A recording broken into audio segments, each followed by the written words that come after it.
Doctor Berenstein, bienvenido a Ramírez, un placer tenerlo nuevamente aquí en casa por segunda vez. Así es, por segunda vez en 2 años yo creo. Sí. Feliz de estar de vuelta, gracias por la invitación. Pregunta fácil para arrancar, tiene que ver con las elecciones del domingo.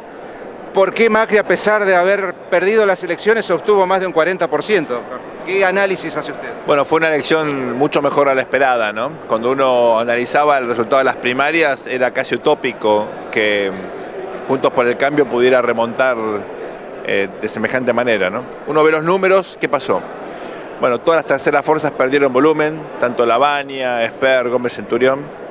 Eso explica casi 4 puntos de la diferencia que obtuvo entre las primarias y el domingo pasado, menos voto en blanco y más afluencia de votantes, junto con una mucho mejor fiscalización y la campaña que sobre todo en las 2 últimas semanas tuvo una energía muy especial, una empatía entre el presidente y obviamente sus seguidores. La gran pregunta es qué hubiera pasado si esta campaña se hubiera realizado en las primarias, ¿verdad? Y no ahora para la elección general, hubiera sido seguramente otro el cantar. Pero bueno, yo creo que deja esto un país muy estable en términos políticos, porque hay paridad entre la oposición y el gobierno, en términos legislativos, en la Cámara de Diputados, en el Senado hay predominio del PJ. Pero uno mira el mapa y en muchas provincias como esta, ¿no? Hubo una reversión de la tendencia, en Santa Fe también, en Mendoza ocurrió lo mismo. Y la diferencia que obtuvo Juntos por el Cambio tanto en Ciudad de Buenos Aires como en Córdoba fue realmente apabullante, ¿no? Por supuesto que el bastión más importante para el Frente de Todos fue la provincia de Buenos Aires, en particular el Gran Buenos Aires y sobre todo la tercera sección electoral, ¿no? Ahí tuvo 1 millón de votos de diferencia Alberto Fernández, otro medio millón en el resto de la provincia. En el resto del país la diferencia fue 2 millones de votos, otro 1 millón de votos, no es tanto, ¿no? Así que no ve ese mapa pintado azul, norte y sur, y es un poco engañoso. Cuando uno lo mira un poquito más, lo vamos a discutir ahora. La verdad que el país presenta paridad incluso en muchas provincias, esto es muy importante. ¿Y qué pasó con, en este caso, la fórmula Fernández-Fernández, que prácticamente se mantuvo con los votos que había obtenido en las PASO, no hubo mucha diferencia? Ellos esperaban ganar o tenían expectativas de ganar por mayor margen. Bueno, subió un poquitito, pero no lo suficiente como para llegar a superar el 50%, efectivamente. Yo pasaron 3 cosas ahí. En primer lugar, el que gana en general es conservador, no arriesga, porque va ganando. Entonces la diferencia obtenida en las PASO de alguna manera desalentaba una campaña más activa, ¿no? Había días en el cual el candidato Fernández, ahora presidente electo, casi no hacía acto de campaña, ¿no? El esfuerzo lo tenía que hacer el que venía atrás, y efectivamente lo hizo. Entonces ese es el primer punto, ¿no? El segundo punto es que yo creo que Alberto Fernández endureció un poco el discurso para satisfacer a los sectores más, digamos, radicalizados de la coalición Frente de Todos, en particular seguidores de Cristina, ¿no? Al silencio de Cristina, que tuvo un papel bastante marginal en la campaña, lo compensaron con un endurecimiento del discurso de Alberto Fernández, incluyendo acá en Santa Fe, enfrente, cuando fue el debate, el primer debate, ¿no? El dedito, la actitud un poquito soberbia, yo creo que jugó en contra y ahuyentó al votante medio, más independiente, que no le gusta esa clase de actitudes, ¿no? Ese fue el segundo motivo. Y yo creo que el tercer motivo precisamente fue la fiscalización más adecuada, todos los mecanismos que se arbitraron para evitar que haya tergiversaciones en el resultado, cosas que no estaban a la vista en la primera elección. Así que eso limitó el crecimiento del Frente de Todos, pero igual en cualquier parte del mundo, 8 puntos de diferencia es una gran victoria.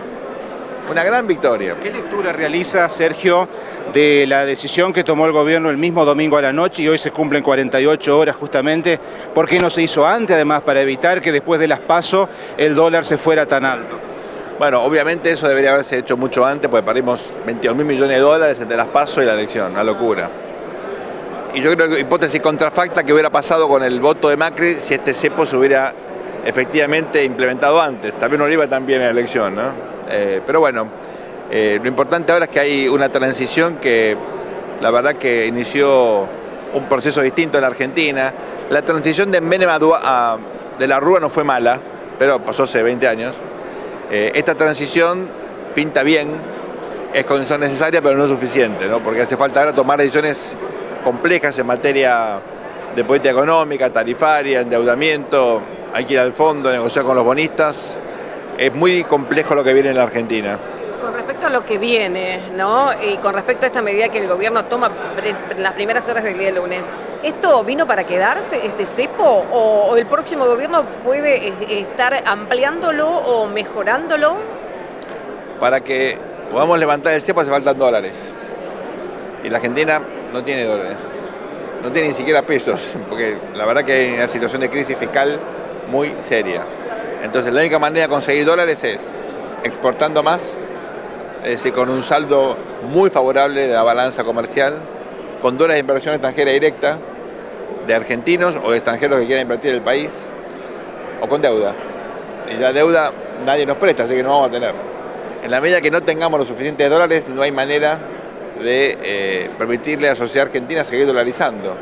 Ahora, lo importante es entender por qué la gente dolariza. La gente dolariza porque no confía en el peso, y no confía en el peso porque tenemos alta inflación.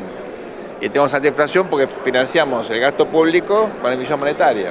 Y aparte de otros mecanismos inerciales que perpetúan la dinámica inflacionaria, ¿no?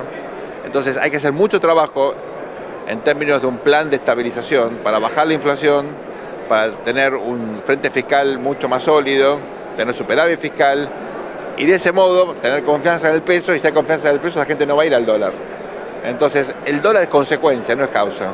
Hay que mirar el conjunto de la economía y entender que con un buen plan, con un país que gaste efectivamente lo que tiene y no se endeude, con responsabilidad fiscal, uno puede perfectamente después liberar el cepo, pero para eso falta mucho. ¿Qué debe hacer el presidente electo con el Fondo Monetario Internacional? ¿Cómo pagar esa deuda que generó el gobierno de Mauricio Macri? Bueno, es una responsabilidad de todos los argentinos pagar todas las deudas. No se pueden seguir defaulteando deudas que después nos cuesta más caro. El que cree que ahorra plata defaulteando no entiende nada.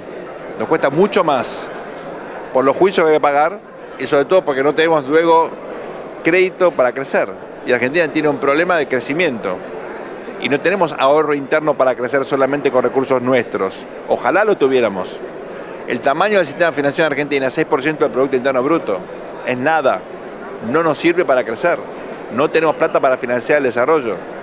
Por eso no podemos generar otro evento agresivo con quienes sí están dispuestos eventualmente a prestarnos. Argentina recurrió al fondo porque no tenía crédito del sector privado. Bueno, esa plata hay que pagarla. Ahora hay que negociar cómo, cuándo la pagamos. Hay lo que se llama un programa de facilidades extendidas, que es un programa nuevo que nos permite refinanciar lo que debemos al fondo y empezar con, digamos, un poquito de suerte a pagarlo dentro de 3, 4, 5 años. Bueno, eso es un objetivo que hay que negociar efectivamente con las autoridades del fondo, que son nuevas, ¿no? ¿Cómo aumentar las reservas del Banco Central? Que se perdieron muchas reservas justamente como consecuencia de haber tomado las decisiones que se tomó durante estas últimas semanas. Pero antes de eso hay que también negociar con los bonistas privados. Bueno, nos quedamos sin reservas por lo que hablábamos antes, por falta de confianza. Y la única manera de recuperar reservas es recuperando la confianza. Y para eso necesitas un plan antiinflacionario, arreglar el lío de la deuda, mostrar un superávit fiscal primario y empezar a reconstruir las bases, los fundamentos de la economía, que son muy sencillos. Pensás algo que cambia las expectativas. El gobierno tiene una buena idea y es hacer un acuerdo económico y social para mitigar las presiones en la puja entre precios y salarios, ¿no? La puja distributiva. Es una buena idea, pero requiere un programa económico consistente, sistemático. Si no, no va a tener ningún efecto. Más allá del programa, digamos, se visualiza que la gente que lo rodea a Alberto Fernández está preparada, está capacitada, está orientada a tomar estas medidas que usted está mencionando. Esperemos saber cuál es finalmente el gabinete que designa el presidente electo. Argentina tiene excelentes economistas, él tiene buenos economistas trabajando con él. El equipo de transición que designó es excelente. Ahí usted tiene una mezcla de juventud, versatilidad, experiencia. Pero bueno, hay que esperar. El presidente tiene toda la autonomía para tomar las decisiones que considere oportunas. Pero efectivamente es muy importante que tengamos un equipo económico que entienda la dificultad y sobre todo las oportunidades que genera un buen programa de estabilización. ¿Y cuál sería la primera medida que tendría que tomar ante tantas medidas que debe tomar en lo económico especialmente? ¿Qué es lo primero que debe hacer? No soy economista, quiero ser prudente acá, pero evidentemente acá más que una medida hace falta un plan. Y presentar el plan de manera lógica, comunicable, pedagógica, como para que la gente lo entienda y comprenda las dificultades que va a enfrentar el país. Lo más importante es tener en cuenta que llevamos 10 años, 9 años y medio de estancamiento con una alta inflación, se llama esta inflación. Y la pregunta es, ¿cuántos países en el mundo tienen esto? Muy pocos. ¿Cuántos países tienen alta inflación? Un puñado. Es decir, el mundo resolvió la inflación hace ya 3 décadas. Así que no es muy difícil implementar las políticas que salieron bien en todos lados y que acá, curiosamente, nos negamos a implementar, incluyendo el gobierno del presidente Macri, que tampoco lo hizo.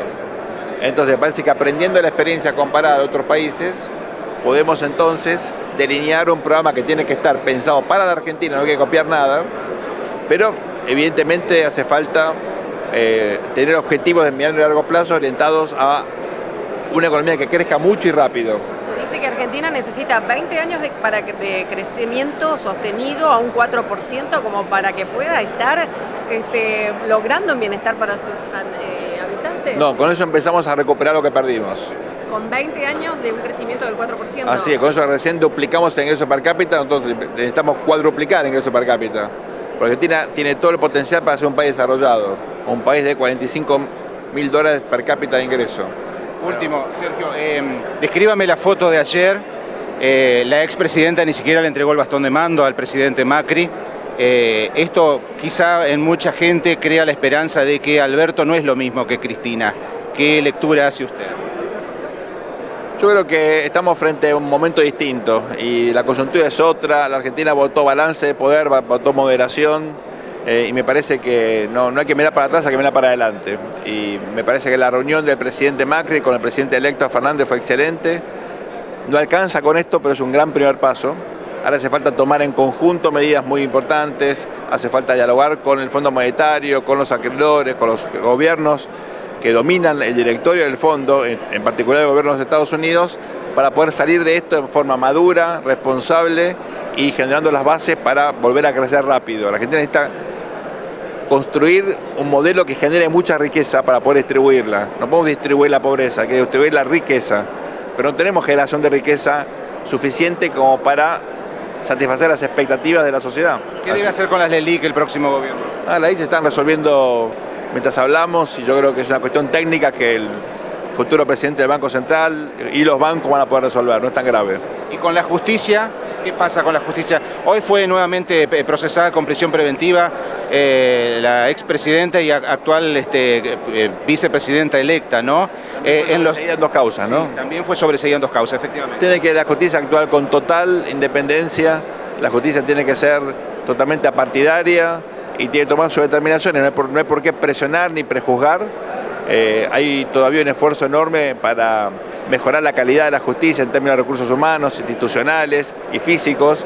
Hace falta invertir en justicia, pero yo creo que es un desafío de largo plazo, ¿no? Bien, aparentemente el resultado de estas elecciones es como que el argentino va creciendo, ¿no? A medida que va votando, va creciendo, va racionalizando su voto, ¿no? Miren, esta es una elección ejemplar. No hubo realmente problema de transparencia, a pesar de todas las sospechas, denuncias, no hubo. Fue una elección no solamente a nivel nacional, sino provincial. En 22 distritos tuvimos elecciones, a gobernador y a legisladores provinciales, no hubo ni un solo problema.